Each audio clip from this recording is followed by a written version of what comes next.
Joanna, thanks very much. Well, welcome to Costa del Corbyn. Another beautiful day here in Brighton, but Mr. Corbyn's not going to have much time to enjoy it because it's a huge day for him. Massive, massive speech. And although, you know, he says he doesn't do the big razzmatazz messianic speech, he's got to deliver today. I've been told he's now the master of the auto cue, so he will use an auto cue. But are there lessons he could learn from some of those Labour leaders of years gone by we were just looking at? Well, I've convened a little deck chair debate here. I'm joined by Shelly Asquith, who was one of Mr. Corbyn's campaign team, and Matthew Doyle, who was one of TB, Tony Blair's top spinners. Shelly, you've obviously seen a lot of Mr. Corbyn at rallies, at speeches. How does he do this sort of thing? Well, I think we've got to remember that both Jeremy and indeed John McDonnell haven't had teams of special advisors around them for years. And a lot of what people like about Jeremy is that sort of humbleness. He's not a polished politician. So I think that's what we're going to see from him today. We're going to see a bit of the old classic Jeremy. It's what we got from John yesterday, fist in the air, solidarity, but also coming across very statesmanlike and talking about the key issues. Matt, I think you too have seen Jeremy Corbyn in action. What was your take on him? Jeremy's strength is his authenticity. Shelley's absolutely right on that. But when we talk about these speeches and the presentation of them, I think it's really important to remember that presentation is only ever a tactic, it's not a strategy. And what Jeremy's got to use the speech today to do is set out for the public, who a lot of whom will be seeing him for the first time, what the next 5 years of his leadership are going to be about. And I think one of the opportunities for him is to sort of inoculate himself against some of the challenges that he's had based on historic comments. For example, Britain withdrawing from NATO and saying, look, those may have been my views in the past, I'm not disavowing them, but actually let me use today's speech to set out what my priorities will be for the next 5 years. And that's the opportunity for him in today's speech. Yeah, and Shelley, the rallies which you spoke about, I mean, in those sort of occasions he was predominantly speaking to his people. Today it's got to be people who've maybe never seen him before, no idea who he is. So how big an ask and how big a challenge and how big a gear change is that for him? Well, I don't necessarily think it's a massive gear change, because I think a lot of the people that were coming to those rallies weren't the typical Labour voter necessarily. A lot of young people coming along. And so what I think will be interesting is to see how Corbyn's going to carve out that message of how do we engage the non-voters, which he's saying is going to be so key in Labour winning in 2020. Matthew, you and I have both seen Tony Blair many, many times, and, you know, he could make the hair stand up on the back of your neck and so on and so forth. We saw a clip of him there, and I just wonder whether the Tony Blair way of doing speeches is now passé. It's a bit like sort of the televisual equivalent of Dynasty or Dallas. It's of another era. I think what's important when you look back on Tony's speeches is not his personal style, which everyone will have their own variation on, and I would certainly not argue that Jeremy should try and copy that. What Tony's speeches always did have, however, was a clear argument. And that's what I think was the strength. When you look back at those arguments, he was able to, not just for the hall, but principally for the people watching on television, set out what he saw as, you know, the state of Britain today, the challenges for the future, and how we tackle them. And I think that's what Jeremy's got to focus on, is getting a breakthrough moment with the public at home and communicating with them.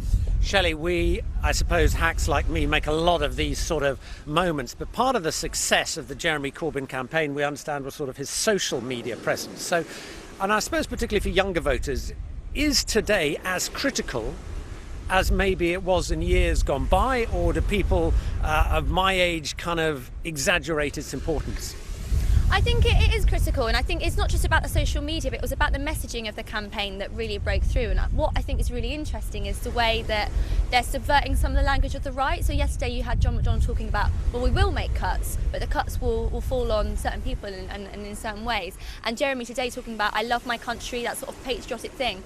But that's why he's going to tackle inequality, that's why he's going to tackle poverty. And I think those are kind of messages that will resonate with people, that are quite clever, that will engage young people if it's done in the right way. Matt, same sort of question. I mean, do we overload these occasions with significance, or are they really critical sort of bellwether moments? I actually think they are important moments. As leader of the opposition, it's incredibly difficult to get control of the microphone. The leader speech at party conference is one of the few moments where you do have that, where it does get decent coverage. It will be a significant item on your bulletins tonight. And so actually the speech really does matter. But what's crucial, and I think the challenge for Jeremy, is as these debates continue, what happens when we get to the points of decision, because fundamentally I don't believe British politics changed with the election of Jeremy as leader. I don't believe the Labour Party lost the last general election because we weren't left-wing enough. It was because we weren't trusted on the economy, and it's on those big questions that Jeremy's going to have to come up with answers for the public. Shelley, I just want to ask you a stylistic question. I mean, Jeremy Corbyn has made a point of saying, I'm not going to do the big conference showbiz. This is going to be much more low-key. But don't people kind of expect that? You think of, people like Obama and that. I mean, that's what gives them their momentums. And I wonder how much of a risk it is to sort of downplay the moment in that way. Well, I think you can have a really fantastic speech that you can come across as very statesmanlike, and it can be really well received without it being that sort of showbiz thing. Bringing the family on stage and kissing out to the audience. Did you dislike that? Well, I think there's a time and a place, and then there's a politician for it. And Jeremy's not that politician. He's totally different to leaders of the past, and he's got his own style of delivery. And I think it will be very interesting to see what he does. I think it's going to be that sort of new kind of politics that he's talking about, and it won't be the showbiz, but I think it will still be really impressive. Matt, you've obviously had to give advice at these occasions. If you had to give Jeremy Corbyn one tip before he steps out, what would it be?